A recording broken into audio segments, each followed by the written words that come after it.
Radio Free Skaro!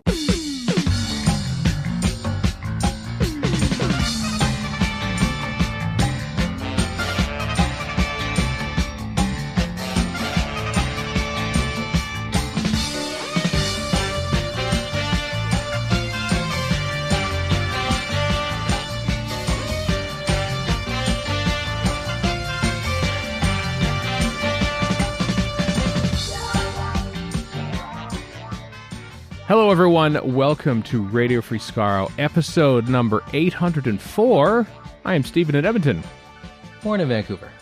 And Erika in Edmonton. Hello, Erika. In Edmonton. Yeah, I know. Filling in for Chris this week is Erika, who I had a hard time wrangling. You asked, actually, to be honest. I did. I was, when you have one of your three who rule is not available, you wrangle somebody else to come in and hang out and chat and stuff. And you've literally never asked me before, so I was like, I'm right here. And you have done a very good job of trying to sort of improve the gender balance of Doctor Who podcasting with asking women to join the fray. Right. And I was like, I'm a woman. You have you have 8 podcasts. That's true. I have a lot of podcasts, but I was just like, this is my first Doctor Who podcast, so it's exciting. Yeah, so I was like, I would like to be on it, please. And so you did. And then I warned you. It says, well, we usually record at like 9 a.m. Yeah, that's early. And then, lo and behold, that. Here we are at 10 a.m. now, local time. So, even great. then, your negotiation tactics went out. This is well, it's good that you're here, Erika. Both a guest host and a listener over the years. That's true. Because this is an exciting new direction for Radio Free Skaro. This is our first time in a long time that this is it, folks. This is the episode. It's banter and news. We sort of like, I don't know, we cast a poll around, I guess. Like, hey, listeners, what do you actually listen to? Do you listen to the commentaries? Do you listen to the mini-scopes? And a lot of you said, yeah, we love the mini-scopes. Not so much the commentaries, apparently, but we love the banter and the news and stuff. So well, guess what, folks? You ask what you wish. What's the word? Beware what you... Beware what you wish. Careful what you wish for. It's been interesting times. I don't remember. That's the one. I like that one. Yeah. So we're trying this. I mean, we're still doing mini scopes. We're still doing classic series commentaries. In fact, for the Patreon supporters out there, thank you very much. But next week, this week I guess it would be. We're recording this on a Saturday. We are going to be putting out a new thing every day. Well, it's a new thing. There's a mini scope on Monday, and then 4 episodes of a commentary every other day after that for State of Decay. They will go out on the main feed at some point. But we thought we'd give Patreon supporters a little incentive for supporting us and saying, here you go, here's your State of Decay thing. The people on the regular feed have to wait with bated breath what we'll say about Adric's outfit. I'm sure they're tapping their fingers. Yes. Yeah. But that'll be out there. So, but yeah, we'll still put out the odd commentary here or there, and the mini scopes, which are dwindling. Like we're down to 17, I think now. Whoa. Or something like that. I know. I mean, people do get added, but not as fast as you're doing them. Not as fast, I think we have added hurry some. up. Pick up the pace, Doctor Who. I know, that's the thing. Especially classic Doctor Who. Hurry up, more. Yeah, get like, I don't know, get Graham Hart. Well, no, we did one with Graham Harper. Get somebody who else has like written or directed 2 episodes back in the olden days to have somehow created 3. But so anyway, so that's what's going on Casa Radio Free Skaro. So, but this week we also have a new feature, a new monthly feature, where we talk about the latest issue of Doctor Who magazine with Emily Cook, who is editorial assistant on Doctor Who magazine, but also has written many articles and, of course, arranged all those lockdown viewings back in the pandemic, back when the pandemic was on. I'll be getting my second shot tomorrow. So nice. Yay. So that's coming up later in the show, along with a whole bunch of other news. But first, as always, this is our new weekly feature, of course. It's the Timelash, where we delve back and look at what happened on this week in Doctor Who history. As the summer months go on, we are running out of historical events. I've had to do research for future episodes, Oh boy, to find stuff that actually I'm happened. sure that was really terrible for you. It was a lot of fun. I won't lie. But I do want to point out that we have on the podcast today one of the most avowed fans of the censor rights. That's me. Yeah, and episode 2 aired. I didn't think it was Warren. No, it's not. Well, although I am going to buy the rumored dollies when and if they appear. We a couple weeks ago, like they floated by the Twitter feed. I was like, I didn't want to spoil anything because I figured that an announcement was imminent, but no, it's out there and no announcement has happened. But censor rights action dollies. Wow. I mean, how can you not get those? Action is really in quotes with the censor right. Much. Now let us discuss things for 13 more episodes. Yes. What do you think, slightly bulbous head? Well, I don't know, other bulbous head. Yes. We probably did a commentary on the censor rights at some point. I think we did, didn't we? Did we do censor rights? You're looking banter's at me probably as better if than what I I just have did. any idea. I don't know. I know we did Marinus, Keys of Marinus.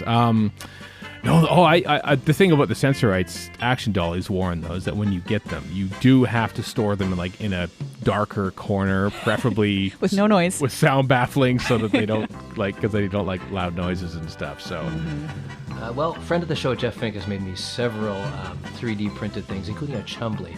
So, if it's not too much of a request, Jeff, if you could get to work on that War Council that keeps showing up in Andrew WZ's, like those guys, including the censor rights, who all convene together from the Dalek Master Plan. There we go.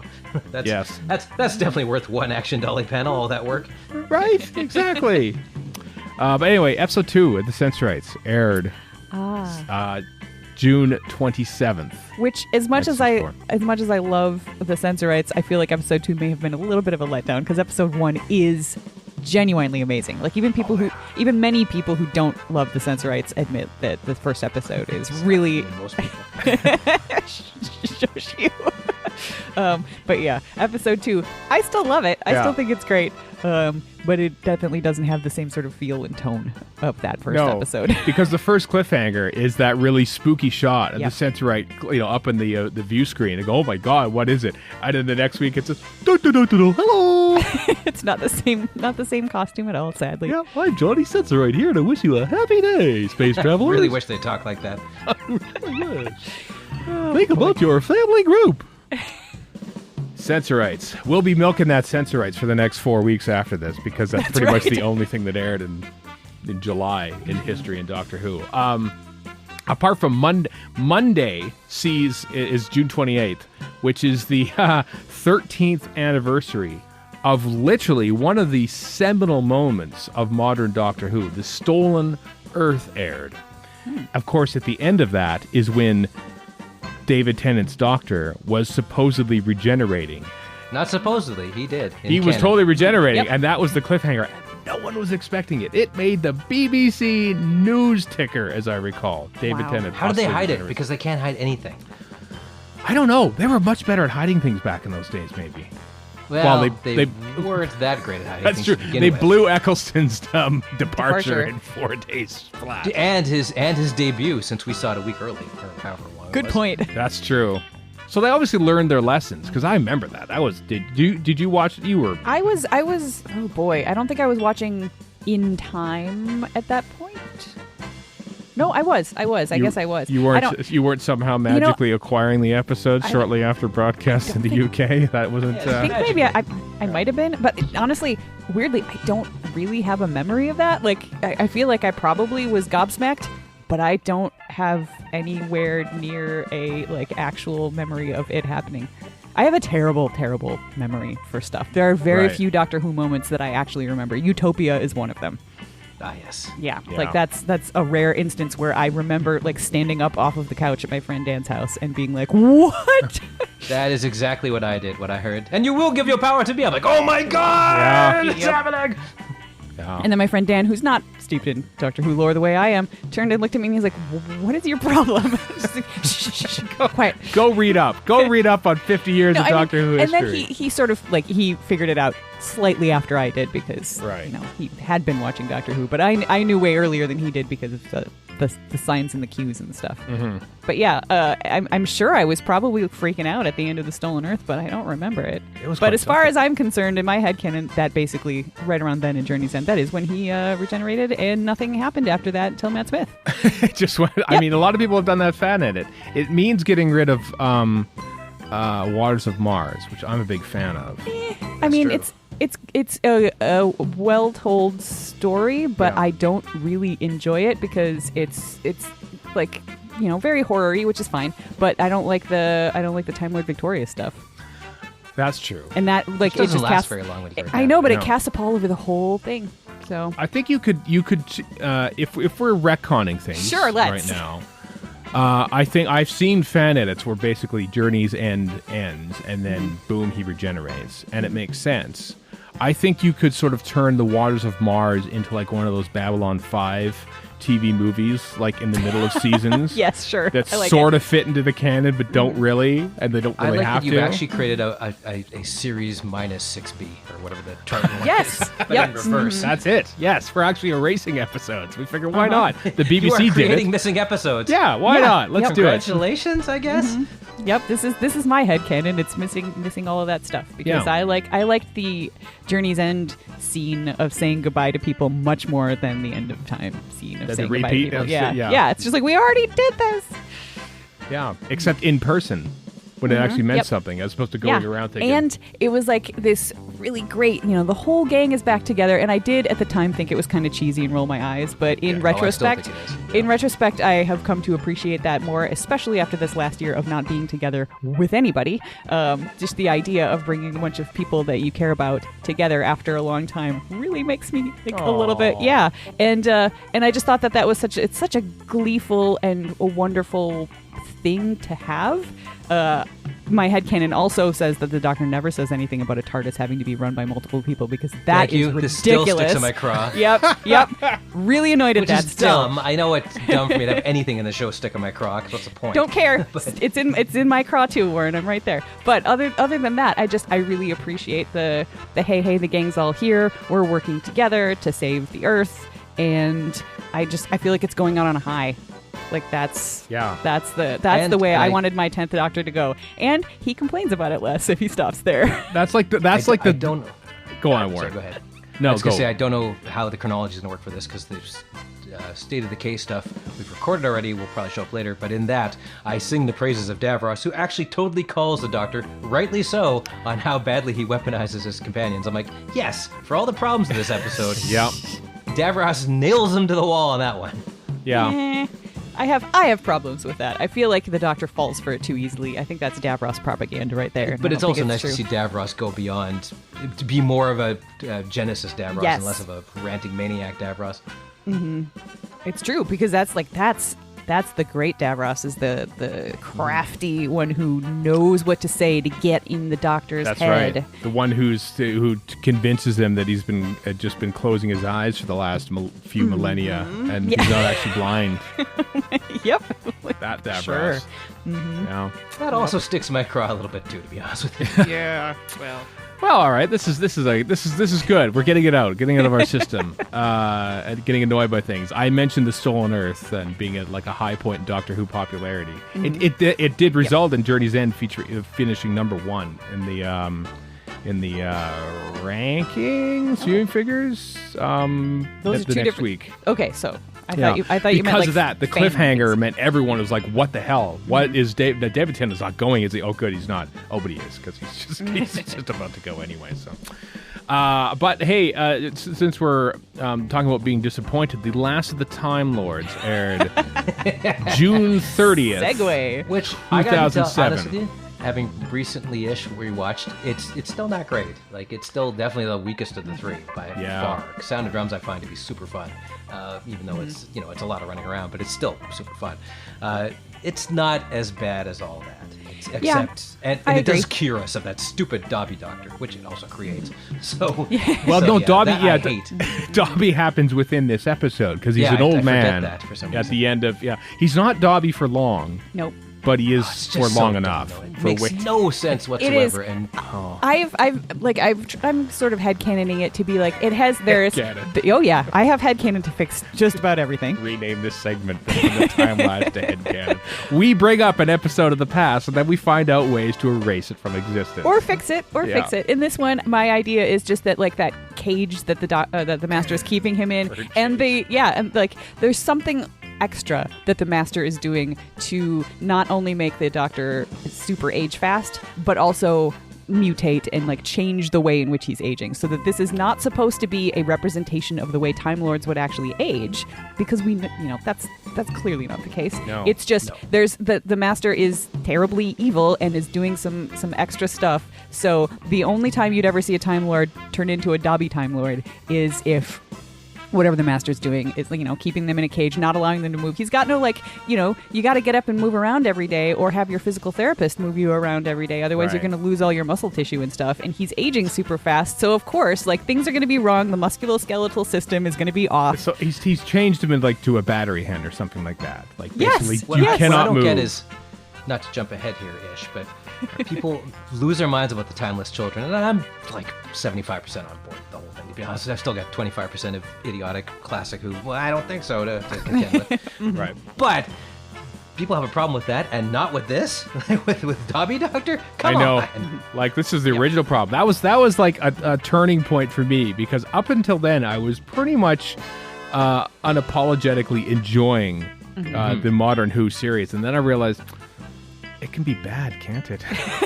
They can make bad episodes. And the fact that it ended the season, and it was the last episode until Voyage of the Damned, I want to say, that was the one in 2000, which I enjoyed, but still, that's 6 months of going, the last episode of Doctor Who really didn't sit well with me, and I have to live with this throughout the whole summer and fall. And it was the first incident of RTD going, I just got to throw it all at the wall because I'm a genius, I say. Yeah, a little bit of hubris sneaking in there, I think, at the end of that one. But to bring it back to what Warren said in the first place, it is not as bad as I sort of remembered. Going back to rewatch it, I have identified a lot more bits and pieces of it that I think are actually really, really good and interesting. Yeah, mostly the Martha traveling around the world stuff. That's good. She gets short shrift, and John Sim's good. John Sim is great. The sequence with the song running around, that's in this one, right? Yes. Oh, very start of it. Oh, yeah. Which I hated at the time, but now I'm you hated that. Previous Erika, get a life, have some fun. Jeez, relax. I'm glad I met you when I did, because I feel like you would be. I was a crusty fangirl. It's true. Was she ever? By what I hear about it, rewatching some of these modern Who with you that you hadn't seen since then, but you've been watching it for Verity. It feels like, oh wow, you were really. I was, yeah. You would have hated Pertwee, probably. Maybe you would have liked Pertwee, actually. Who knows? No, I don't know. Oh. I probably still would have hated. I hated a lot of things in those days. Okay.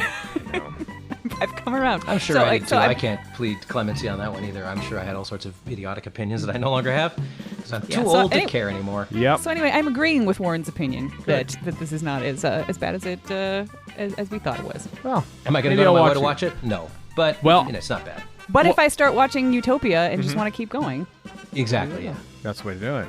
Well, I am watching Doctor Who one episode a day. It's been fun to see other people do it. Yeah. Other people, at least 4 other people on my timeline are doing the same thing. If you're doing it because I mentioned it on this podcast, thank you. I influenced 4 people. That makes me an influencer. You are an influencer, a 4-fluencer at least. Yeah. But I just watched episode 2 of the Daleks, the Survivors, on Friday. Which means I have another one to watch today and then obviously tomorrow. It struck me that this is something, Warren. This is something that you'll actually cotton on to, because I was watching it with the infotext, learning about things, and as well, and at the beginning of it says, the people, they've just started recording at 8:30 local time. Everyone's in shock because literally half an hour ago they've just heard that JFK had been assassinated. They filmed that episode on November 22nd, and I thought about, wait a second, where in the timeline of events was happening at the time in Dallas, Texas, and also in Lime Grove Studios in London. And I pinned it down to basically 2 monumental events in entirely different universes happened at almost the exact same time. When Lyndon Baines Johnson was taking the oath to become the next president of the United States, with the famous photo on Air Force One. Almost at that exact time, which is 2:38 Central Time, because I checked the timeline on Wikipedia, almost at that exact same time, the first Daleks appeared on screen in Doctor Who, being filmed. I just thought of the incredible sequence in the movie JFK where Donald Sutherland as Mr. X is describing all this stuff, and I could just see him describing, at that same time, in Lime Grove, the Daleks is being filmed. Coincidence, Mr. Garrison? I don't think so. Yeah. I mean, yes, obviously the assassination of a president is bigger news than some TV monsters showing up on screen. But like that moment made Doctor Who what it is. You know, everyone's like, oh my God, we got to watch the show now.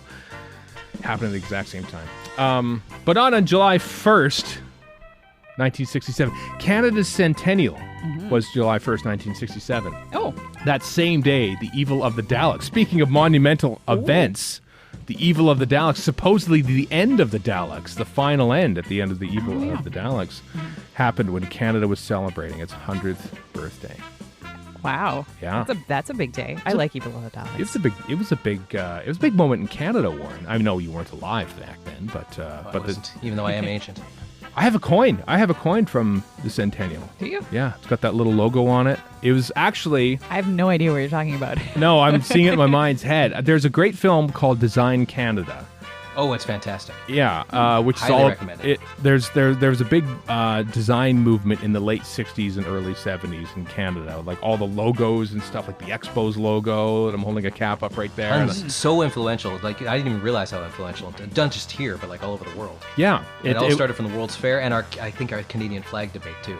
Yeah, it did, yeah. Oh, wow. The Canada flag was kind of like, it's such a minimalist design. It is. The Canadian flag. That's sort of like sparked this sort of minimalism design aesthetic in Canada, and all sort of centered around the 100th anniversary of our country. Wow. Not Evil of the Daleks, oddly enough, but... Well, I don't think there was a lot that was minimalist about Evil of the Daleks, especially once you got to the end. Right. It was maximalist in some ways. Maximalist. Amazingly enough, that was the last episode of Doctor Who for a while that was being made literally 1 week before broadcast. Wow. Yeah. It's probably a relief for the production crew. It's an epic production, The Evil of the Daleks. They're making that 1 week before it aired. Wow. Yeah. I would like to see it. I would too. I would very much too. Also on that day, Canada Day has seen 3 episodes air of Doctor Who in history. That one, Army of Ghosts, first the 2-part finale in season 2, where Rose appears at the start saying, "This is the story of how I died," and everyone went, "What?" Yeah. And Daleks came out of that thing at the end of it, and I think everyone's going, "What?" So that was cool. And the Doctor Falls. Peter Capaldi's Doctor almost regenerates at the end of that. There's a lot of almost regenerating happening this week in history. We watched that because you and I, Erika, we were in the UK that weekend before. And then, because we watched at Paul Cornell's 50th birthday party, we snuck away and watched World Enough in Time. And Paul and Liz Liz mostly Liz has never forgiven us. No. Because we didn't lie, we just omitted the truth. We snuck away from Paul's party. Yeah. We watched it and then we came back. We did. And had a good time. Yeah, and had a wonderful time. And then we all went back afterwards and watched it with Liz and Paul and didn't tell them that we had already seen it. No. And that's what Liz has not forgiven us for. Yeah, but it was cool because we would sort of like look over because, here's the moment there was. So I just casually look over at Liz because I knew she's probably going to react rather positively to this moment. She climbed onto the side of the chair. Yeah. Like climbed up like a cat. What was it? It was when she was starting to recognize that whatever that character's name was the John Sim master. That was it. That's right. Yes. Yep. That took me forever, by the way, because I'm an idiot. Oh yeah, I didn't get it until the reveal. Yeah. Yeah. No, I guess maybe I did. The makeup was phenomenal, and I had forgotten that he had been announced that he was going to even be involved. That's true, and they never at least mentioned that he was in disguise either. So nope. I think I was sort of like deduction basically. Well, I knew he was coming up in the series. This is the penultimate episode of the series. We're running out of options here at some point, so maybe that's him. But I was pretty impressed by it. Yeah. But then we came back here to Canada, and then we moved. Oh my God, that's right. We moved. No wonder I don't remember it very well. I must have blocked it out. And then we watched an episode of Doctor Who. I don't remember if we moved on. Well, yeah, that sounds like nature is healing. I know. As the popular phrase goes. Yeah. So, and then there were fireworks. There were fireworks at the end of the episode where Peter Capaldi is about to regenerate, and then, of course, there were fireworks in Edmonton because it was Canada Day, which is coming up this week. So there. And then the War Machines of the Time Meddler, but we can't talk about those as much anymore because, hey, next we're going to have to rely on the War Machines of the Time Meddler for all of our Timelash talkings for the next 3 weeks. So save that, keep that powder dry. Save that precious banter for the next Timelash. But we hope you enjoy our look through Doctor Who history. Speaking of Doctor Who history, some sad news to report. Jackie Lane, who played Dodo in season 3 and in the War Machines, the aforementioned War Machines, passed away this past week. It's amazing how Dodo has been such, like, she was in Doctor Who for 19 weeks in 1966. Wow. And we hold her up as like, because she never did conventions, apart from maybe the early 90s. You know, she was famously, like, Sean Lyon tried to get her to come to Gallifrey 1. Only her and Tom Baker, essentially, of all the people who he could get who were still surviving, were the only ones he couldn't get to come to Galley. So maybe there's this white whale that is Jackie Lane. The mystique. Yeah, of Dodo. Also, I think there's a bit of, I don't know if mystique is the right word, around her, just because her character was so sort of bananas. Like, you know, it was the Wild West time of the show. They literally, for one episode, and they didn't really know what they were doing. They didn't know what they wanted to do with her, and they just like. You know, and this is not a good thing, but they kept sort of, you know, your accent's going to be this way this day. Okay, next episode, your accent's going to change again. Yeah. And she got jerked around kind of a lot. So it's one of those, I feel like it's like been a bit of a fan reclamation project over the last few years, because for a long time, Dodo was really seen as like scraping the bottom of the barrel in terms of classic Doctor Who companions. And I know on Verity, we've talked about her a lot, and how cool she is in some ways, and how like much of a raw deal she got as a companion. And that was one of the things I saw on Twitter. Lots of outpouring of love for Jackie Lane as a person, but also, you know, sort of pointing out, like Peter Purvis saying, yeah, she didn't get treated very well in terms of, you know, the character, not her as an actor, but the character didn't really, kind of got the short end of the stick, and that was a bit of a shame. Yeah. I liked her. I liked Dodo. She was also, Jackie Lane was also one of the actresses seen for Susan. That's right. In the very early days, as the first companion to Doctor Who as well. Can I reiterate my theory about Dodo's lineage, in that I think that in the massacre, Stephen spends most of it with a character called Anne Chaplet, and then we don't see them for a while, and perhaps they are confronting, comforting each other with the torment that they have just seen. And then all of a sudden at the end of the massacre, Dodo shows up, and they think, oh, maybe she's actually a descendant of Anne Chaplet. And then after that, the next episode in the arc, Stephen has a very, shall we say, like sort of paternal protector kind of relationship with her. And I reason that perhaps Stephen and Anne Chaplet had a tryst in 16th century France, and Chaplet gave birth to Dodo's descendants and ancestors. Yep.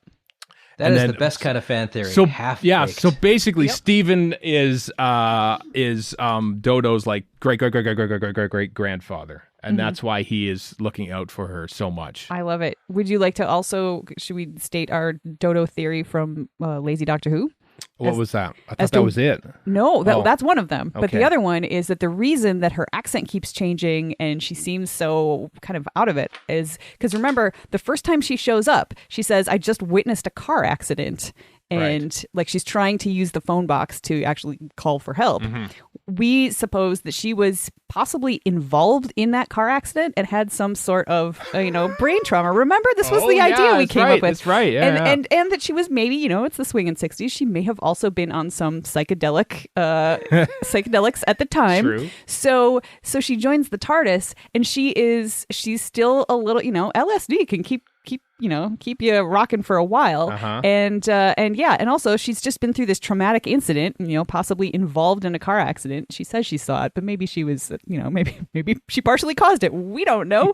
And that's why her accent keeps changing, and her characterization is not consistent from episode to episode because she's dealing with some brain issues. I think part of the problem is she tripped Donna Noble on the way to being run over by Donna Noble. That was it. Maybe the accident is actually Donna Noble getting into a car crash. Also, I found out today, a couple days ago, that Turn Left is apparently not well regarded by fandom. Fandom, as per usual, you are wrong. I only know of Kyle not enjoying that. He enjoys the episode, but maybe I'm basing it solely on Kyle. I think you are. I think you are. Fandom you've made represented by one person. Yeah. No, anyway. I could choose worse. Yeah. But yeah, he just doesn't like the reset button, I think, or that's a big part of it anyway. Or the fact that nothing it's just all a dream, essentially. That's what I mean by the reset button. That's such a good episode, though. Mm-hmm. Yeah. That Jackie Lane wasn't in, alas. Jackie Lane passed away this past week. So. Unlike Tony Selby, who is alive and well. He's alive and well. There was confusion about that. Somebody had reported that Tony Selby had died. Tony Selby played Sabalom Glitz in 3 stories in 86 and 87. And everyone, oh, no, Tony Selby. But apparently... it was a different Tony Selby. Yes. So, like, my heart and thoughts go out to the family of that Tony Selby. I'm sorry for him, but yeah, the one that we know of, is still kicking. Still kicking. He's great. I love Sabalom Glitz. So there you go. One sad death, but one good non-death, apart from the deaths that did actually happen. Also, this whole incident let me and Bill Evison, and eventually you, act like complete idiots on Twitter and get all the names wrong. And in fact, you said your first television was a Sony Telby. It was. It was a Sony. It was a good machine. Good. It lasted a few years until I got my first HDTV. But har. Anyway, here's our newest feature, everyone. The latest issue of Doctor Who magazine has come out, issue number 566, and Emily Cook is here to talk about it. Doctor Who Magazine Preview with Emily Cook. Yes, I'm with Doctor Who Magazine editorial assistant. I feel like I can't just call you editorial assistant, Emily Cook, because you do so much more than that for the magazine. But welcome to the show. Thank you for having me. It's a pleasure. So, Doctor Who Magazine, issue 566, features, look at that, Jodie Whittaker and Mandip Gill on the cover for a big audience Q&A. Tell us about that. Yes, so this is a very exciting cover story for us this month. We asked readers of DWM to send in any questions that they might have for Jodie Whittaker and Mandip Gill, and we got loads of responses, and we selected some to put to them, and they answered the questions, and those answers appear in this issue of DWM, which is very exciting. It is very cool. I mean, it's just fun to actually, to touch base with the cast of the show since they're busy making the show right now and stuff. Given that we're in a pandemic and whatnot, how has Doctor Who, oftentimes you'll send a reporter out to the set or something for 1 or 2 days and sort of cover things. So how has that affected how you cover the show? Yeah, I mean, it's obviously very difficult at the moment because things are in production, which is wonderful. We know Doctor Who's in production, but there are so many restrictions given that we are still in a pandemic. So it's amazing what they are managing to do. But obviously, one of the things is just limiting number of people around. So our contact with them at the moment can be done via Zoom, which is great that we can still keep in touch in this way. So this was just a great way of being able to do this interview with them. And also just the other unique thing about it was giving readers the opportunity to ask questions, because I've interviewed Jodie and Mandip before and they're brilliant and they're wonderful. But it's great for readers to be able to put their questions to them as well, particularly at a time, obviously, we're pre a new season. And so it's kind of good for them to be able to talk about things in a very non-spoiler way. There's no risk of them kind of slipping into any spoilers because the questions are just kind of generic. Let's get to know Jodie and Mandip. And you could really sense their enthusiasm. I mean, we've all seen them in interviews and stuff, but you could sort of sense that playful nature between them in this. Yeah, absolutely. I think that comes across really well, and that is very naturally, I think, what they're like with each other, and it's brilliant because we see that on the screen, and it's so lovely to know that happens off screen as well. But I find actually it's always fun doing interviews when depending on who they are, but sometimes interviewing 2 people at once can be really exciting, especially if they're 2 people that really bounce off each other. So it's more than just interviewer, interviewee. It's a couple of people that know each other and they're kind of jumping off each other with banter, but also memories and affection. And I just think it's a really nice way of doing an interview. It is. They almost kind of like let their guard down a little bit too, like where there might be a wall with a press person or something that like they're talking with someone who they're comfortable with, and so they might reveal. Like there's some interesting comments from Jodie about about anger and the Doctor, and just sort of like that aspect of her character sort of being a thing that she sort of like deals with. I found that quite fascinating. Yeah, absolutely. I think all interviews work best when they're very conversational, because that's what you want, really, isn't it? You want to hear part of a conversation because that's more naturalistic, and we, I think, engage with that more, and that's what we've really got here, a conversation with these two wonderful stars of your favourite show. And as you say, there are new insights that we can gauge in terms of Jodie and the way she tackles the role of the Doctor, and new memories that they've shared, and so I think it's a really nice piece to be leading with this issue. Indeed. There's lots of things in this issue that pique my interest, like the Donald Wilson thing, because I've just started watching Doctor Who from the very beginning again, as listeners of the podcast will know. So I watched a documentary about the start of it, and so it's interesting to find out Donald Wilson's role in the creation of the program. What else is exciting you about this latest issue? Oh, lots and lots. I mean, we have another CGI reconstruction feature. We've had one before, and this time we're focusing on episode 4 of the 10th planet, so hopefully that'll be very interesting to some of our readers, all of our readers, I should hope. And lots else. It's quite a mixed bag, this issue. We've got a tribute to the late Roy Scammell, who performed some of Doctor Who's most spectacular stunts, and I really quite like those tribute features, because these are names that crop up in Doctor Who circles quite a lot, but actually to have space in the issue to focus on them and their life and all of the wonderful things they did, and they're beautifully written. So we have that. We've got all of our regular features. Fact or Fiction is looking at Kill the Moon this month. We've got a review of Time Fracture, which I imagine, well, you won't be able to go because you're not anywhere near London, are you? Not yet, no. But I very much enjoyed reading the review of Time Fracture that we have this issue, because that's a big thing in the world of Doctor Who for anyone that can get there in or around London. So that's quite exciting. We have an interview with a museum owner who has some amazing Doctor Who exhibits and monster costumes. So there's a real mixed bag. It is. I do love the CG remakes of the sets. Gav Rymel has been on this podcast. He does the excellent Terry Nation Army videos on YouTube. Shout out to Gav. Yeah, so I love when he does those. And can I also throw out a shout out to the a relatively new regular feature in Doctor Who magazine, which is Sufficient Data, which is very much a continuation of the Infographica book that Simon Gary or Ben Morris and Steve O'Brien put out, which I adore that book. So to see more info, this one's about apples in Doctor Who, and that's. I mean, how obscure is that? But it's also exactly the sort of thing that Doctor Who fans love. I don't know why we love this sort of thing, but we do. So absolutely, yes. Thank you for shouting out Sufficient Data. Apples, this issue. Yeah. Superb. Doctor Who Magazine, 566, available everywhere, including what? DoctorWhoMagazine.com is the website, right? Yes, or panini.co.uk as well. But either of those links will take you to purchase it online. Excellent. Emily Cook, thank you very much. Pleasure.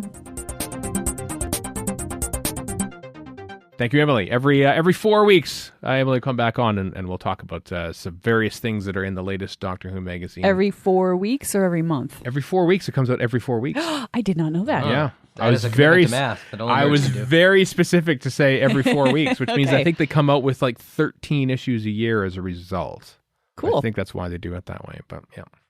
I mean, that would make sense. Yeah. Because then when what month? Then you have to find out. Anyway, that's just nonsense. Every 4 weeks, just say every. I had to do some math. I had to let it go. 4 right there. That's going to be the next one. So I am also confused. Is counting math?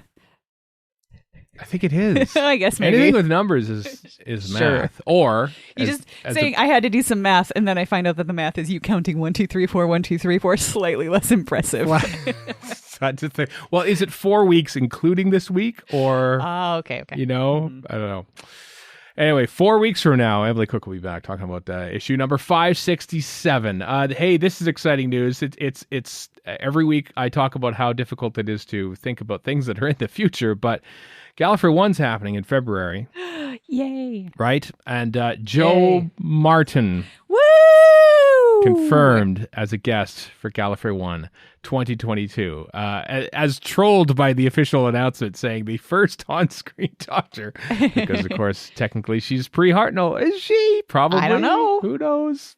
Anyway, we get the newest Doctor and the possibly oldest Doctor all in Yeah. one package. at the same time, how better a Time Lord they can get than that, right? So anyway, she is going to have such a good time. I like her Twitter feed. She just seems like just a genuinely cool person, and I feel like she is going to just be like riding a wave of good vibes at Galley and just going to have a wonderful time. And as excited as I am as a Doctor Who fan to have, you know, her Doctor be there, I'm really just excited as a person for Joe Martin to get to experience Right? Gallifrey 1 because it's so great. yeah, because it's one thing to see like all the praise on Twitter and stuff. Yep. And it is great, and like how much she means to a lot of people. Yep. But to see that in person is going to be like almost emotional to see like the reaction that she's going to get. Because you know when she comes out for her first interview on the main stage, she's going to get a standing ovation probably from the audience. And like that's just like she deserves it. I think it's great. Yeah. It's going to be very cool. So that was the big news. That was the only guest announcement in this one. So it's obviously a one-off special thing. I'm sure other guest announcements will come forth in the weeks and months to come. But also discussion panel submissions are now open. If you have an idea for a discussion panel, you can now submit it between now and September 30th. Doctor Who is too political nowadays. Part XXXVVY. Doctor Who is not political enough. That's going to be my Ooh. That actually would be. I would see You that. know what? panel. I would, yeah. attribution. That's what I'm going to say. More something about videotape, probably. Bring back Oh my multicam. god, I would definitely go to that one. Yeah, something to do with technical stuff like that. TV peaked in 1982. Not Doctor Who, television. Television itself. Wait, peaked. what was it? What was the peak there? I was don't it? know. Was it- I just picked a random. Was it Tanko? Technological garbage.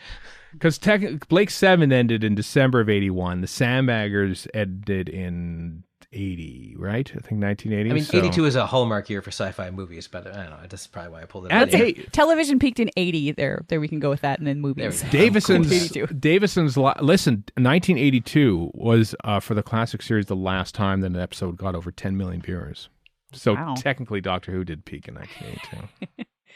Think about that. Is that a peak? And it was Black Orchid, I think, episode 1, or was it Time Flight? It might have been Time What were you Flight. people thinking? All 10 million of you. It might have been Time Flight. I can't remember which one it was, but it was like, you think, oh, it's got to be Earthshock. I don't think it was Time Flight. Speaking of stories that aren't as bad as you remember, Yeah. or as you think, we watched that on Verity not too long ago, and Deb watched it for the first time, and she was like, "Why do people hate this so much?" Time Flight or Black Orchid? Time Flight. Time Flight. We watched Oh, Black okay. Orchid ages ago, and we Yeah. all love it. Yeah, it's great. But yeah, Time Flight she was like, nobody liked the Master stuff. That was ridiculous. But Yeah. There are elements to really love about Time Flight. there are the whole Yeah. cockpit crew. The Like, cockpit crew are great. I want them to have their own show. That's a spin-off waiting. They would basically just be them Big Finish, come on. the milk run going from Yep. London to New York. They go, I'm in. Concord 81 or whatever the hell the year is. that's what it would be called too. I would. Yep. I'm in. Even though it takes place in 82. I like Concord 81 just sounds more It does. exciting, Yep. 81's a good sounding year. All I need is old-timey plane sounds, and old-timey Concord plane sounds, Yeah. and you're good to go. Also, the TARDIS Talks Academic Symposium put on by our friends Paul Booth and Joy Piedmont are the submissions for that are also as well. So if you have an idea for that, I have often thought about submitting something, but I do know that Gallifrey 1 is a very busy weekend for me by choice. But it would mostly just center around videotape, basically. How they made Doctor Who on multicam videotape. This is something that I've been thinking about. Wow. Like with We obviously should with combine our powers and I was do gonna a say- joint presentation. Yeah, you and Warren should team up. yeah. Well, I was thinking of if I was going to do something. Don't take my idea, everyone. Is that I would show the differences between how they made Doctor Who now and how they made it back then, and of course it would feature like Lego Reenactments. Well, of course. reenactments of multicam. Because we often talk about how Doctor Who is made on this show. But I was on a podcast here in Edmonton 2 or 3 years ago, and I can't remember the name of the podcast now. But the person there was asking me like, "Hey, let's compare the most recent episode of Doctor Who, whichever that one was. I think it was maybe he chose the Tennant one, and then compare it to an episode of the Aztecs."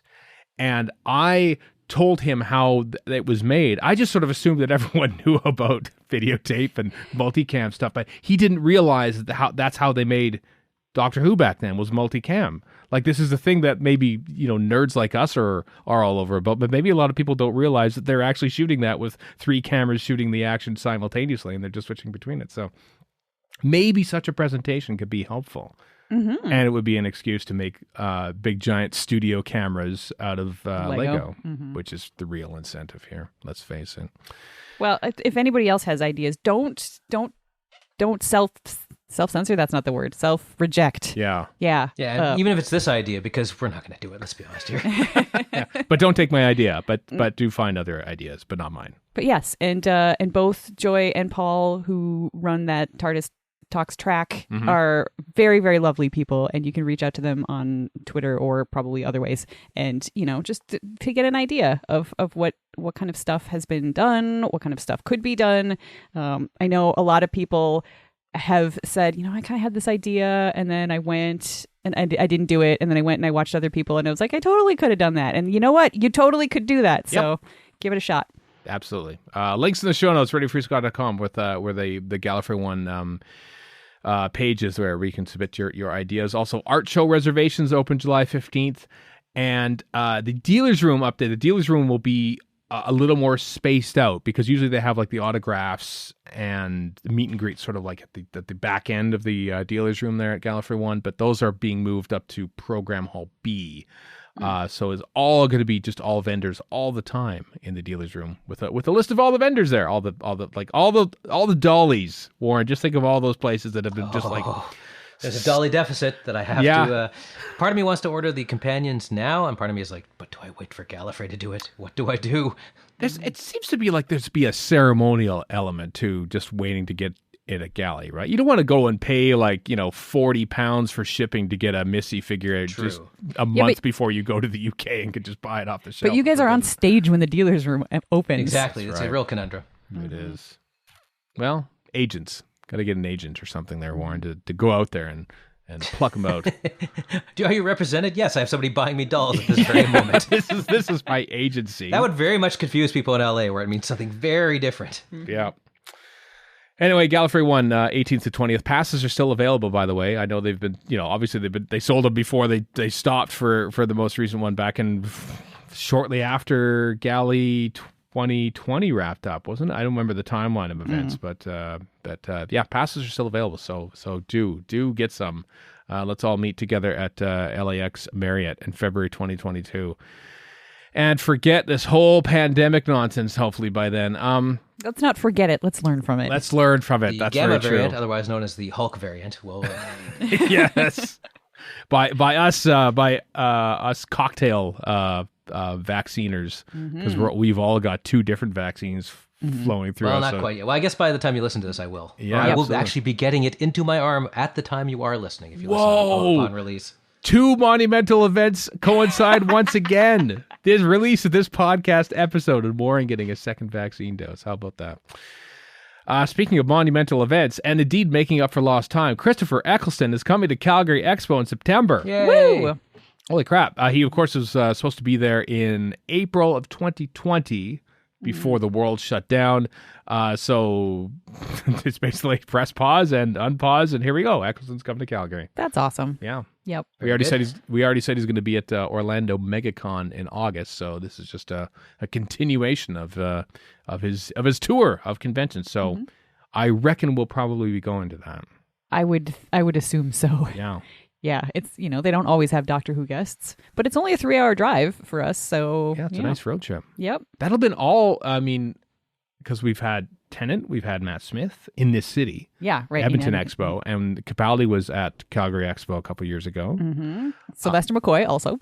At Sylvester McCoy, who of course I interviewed on stage. And then so this is like, apart from Jodie Whittaker, who of course is the current Doctor, that'd be all the modern series Doctors. Wow, that's right. Go Calgary. Go Calgary and Edmonton. And Edmonton, yeah. Go Alberta. The Fan Expo HQ are all bringing the Doctor Who guests, so that's exciting. Also, we don't usually announce like outside projects for Doctor Who actors, but given that it's Peter Capaldi and Jessica Raine, who of course played Verity Lambert in Adventure in Space and Time, and the fact that this series, The Devil's Hour, is being written and produced by Stephen Moffat. What? Yeah. This is the first I'm reading of this right now. Stephen Moffat is making a series called The Devil's Hour. It's being produced by Heartswood Films, of course, him and Sue Virtue, and that's their production company, for Amazon Video. Yes, and it stars Peter Capaldi and Jessica Raine. So, wow. I'm not usually one for watching thrillers and stuff like that. I'm reading the description right now. Should I read the description? Okay. From rising British writer Tom Moran. What? I was going to say rising British writer Stephen Moffat. No. A UK original that tells the story of Lucy Chambers, played by Jessica Raine, a woman who wakes up every night at exactly 3:33 a.m. in the middle of the so-called Devil's Hour between 3 a.m. and 4 a.m. And then it goes on from there. But just like that one sentence, I was like, this is it. I'm in. Well. Two things. Since I'm having a hell of a time sleeping with this heat, I would agree that is in fact the Devil's Hour. And secondly, does James Moran go, yes, my evil younger brother, I must destroy him, Tom Moran? Yes. There's only room for one Moran in this world, damn it. Speaking of which, James Moran, writer of... give me the title of the episode he wrote. Fires of Pompeii. Fires of Pompeii, thank you. Yes. Also wrote a fantastic, funny dark comedy horror film called Severance, That's right. which I really wanted to watch around Halloween last year, and we couldn't find it, and I was really upset. So, purveyors of movie goodness around the world, please put that on a streaming service or let me buy it. I will throw money at you because that movie is really good, and I recommend it to anybody who enjoys dark humor, horror type stuff. I have an app called Just Watching, and they should just rename it Disappointment, because all this is making me go, oh, that movie I haven't seen in a while, and I'm not going to. Oh, and that one too. And that one too. Yeah. Okay, great. It should just series be... like there's... Sorry, go ahead. No, I think there should be like we use justwatch.com, which tells you wherever I think there should be the like same thing. There should be a service that basically just has everything that you can't watch, but you can't watch it though. You go there to see here's something that you cannot watch, and you go there. Oh, perfect. Okay, well, there's no point looking for it because can'twatch.com just said that I can't actually find it. So it's the inverse. And there's series too. Yeah. Like I listen to a lot of like screenplay and writer podcasts, and there's one for this new show called Kevin Can Go F Himself, which is about a sitcom from the point of view of the beleaguered wife, the hot wife with the schlubby husband. And this is where you see the sitcom part and it's on multicam, and then you go to the kitchen and it's on film, quote unquote, and it's her dark inner turmoil and it's not a comedy at that point. Well, it's not anywhere to be found in Canada, of course. No. And isn't that starring the chick who played Alexis Rose in Schitt's Creek? Maybe. I don't know. I think it might be. Because I was very that sounds like the description of the show. I only know Doctor Who. I hope you're not asking me to confirm this. All right, but I was like, well, that's an intriguing idea that I've heard about over the years. I'd like to see this, but no, of course I can't unless I torrent it. Well, to loop it back around to this new show, I know you should never read the comments, but there was only one comment, and I was really curious about what it was, so I clicked it, and it just says, anything Peter Capaldi is in, I'm watching. So good job, commenter. Yeah. I'm with you. Me too. I'll watch that. That's why the Suicide Squad might get watched by me. We might go to that. I have no idea what's happening to the Suicide Squad, but Peter Capaldi's in it. And he's got like springs coming out of his head or something like that. Barely. That's my guess, that he's barely in it. I do like from the Deadline article about the Devil's Hour. Capaldi features in the 6-part series as a reclusive nomad driven by a murderous obsession. So Doctor Who series 8, Doctor basically, who becomes the target. So he's a murderer. Oh, I'm really. Is he a murderer or does he just have a murderous obsession? That's true. Those are two different things. That's very true. I mean, attempted murder. How could there be a crime for that, right? I mean, come on. Mm-hmm. Anyway, who knows? They're shooting that right now in London town. So I don't know when this is going to be coming down the pipeline on Prime. But all I know is that we get cheap, free shipping for stuff. And thus we have Prime Video. Yeah, many a book and electronic bit and bib and bob. And then I watch the videos on occasion. Also, it is a gold mine of stuff below the surface. Like if you watch one old movie, 15 other old movies show up. I know. You never find otherwise. So it's great for that. Yeah, I actually they have a much better older movie selection than perhaps. But it's not. You have to really dig for it. Yeah, also something like that. But anyway, anyway, their search function is no good. No, not really. No, Then we got some stuff to talk about here. The Age of Chaos graphic novel, which was a cartoon comic, partially written by Colin Baker back in the day. He wrote a comic, everyone, featuring the Sixth Doctor Perry. No, this is back in the day. I can't remember how this came out because I remember I had it, I think, and so this is basically a reprint of the Age of Chaos, the whole issue. So it's coming from Doctor Who. Panini. I don't know if it's actually affiliated with Doctor Who magazine. I know Panini obviously publishes Doctor Who magazine, but they might have done this too. But anyway, it's coming out July 1st, Canada Day. Here's the most important question. Yep. Does it contain Frobisher content? 100%. He's on the cover. On the cover. Yep. I love Frobisher. I will forever be a Frobisher stan, as the children say. Frobisher is a talking penguin who featured in comics in the mid-1980s. Yeah, you believe you'll find he's actually a shapeshifter and not a talking penguin at all? Yes. I was just going to say the same thing. But he's mostly a penguin, right? Kind of like the TARDIS is more or mostly a less, police most of the time box. he's a penguin. Taking notes, exactly. Chameleon, you could have been a penguin this whole time.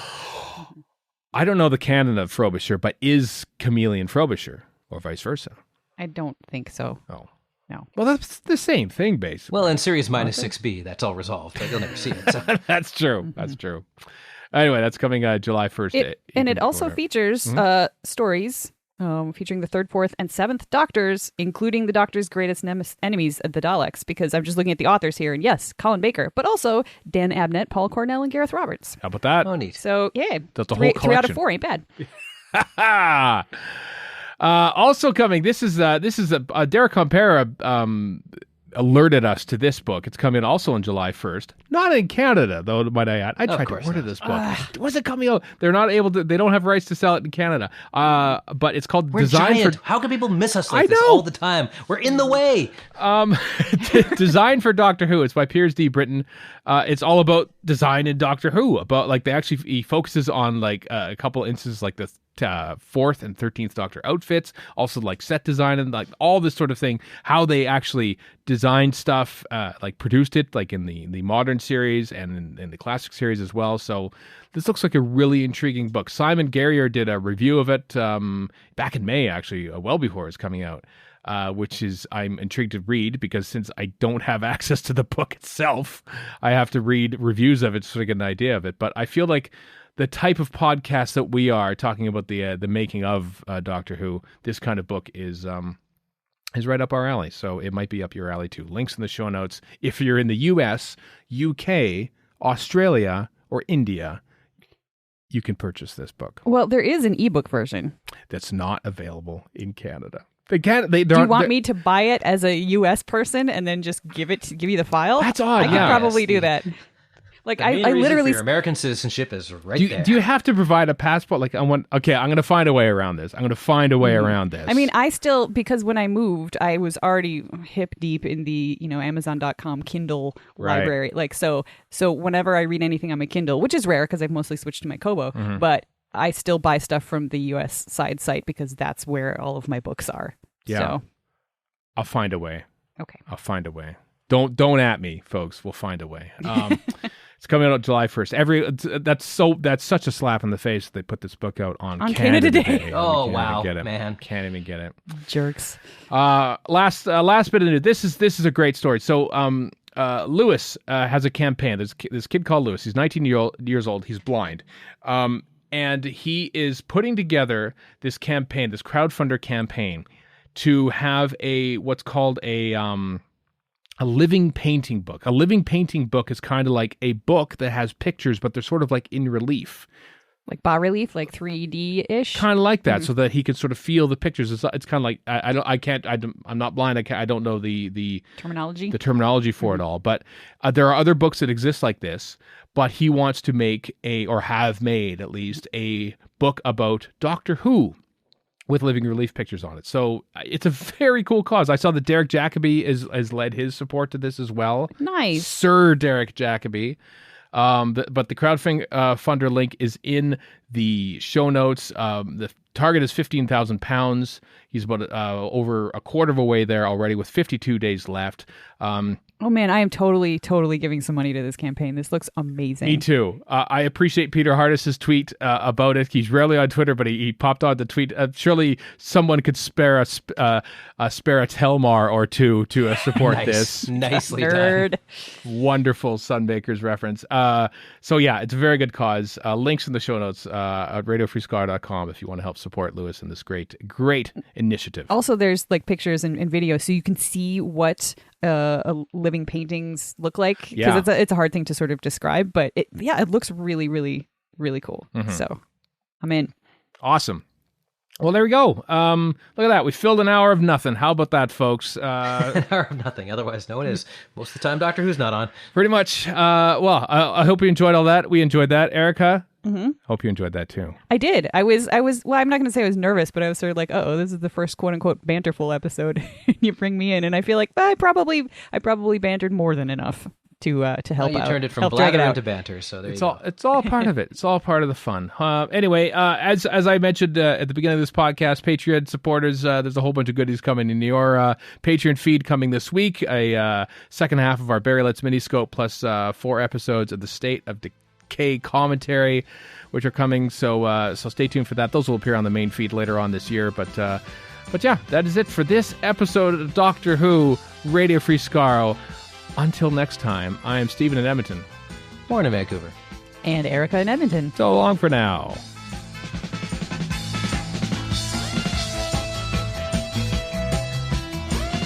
You've been listening to Radio Free Skaro. Find us online at radiofreeskaro.com. Follow us on Twitter and Tumblr at Radio Free Skaro.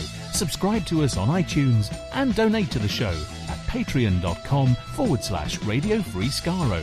Thank you.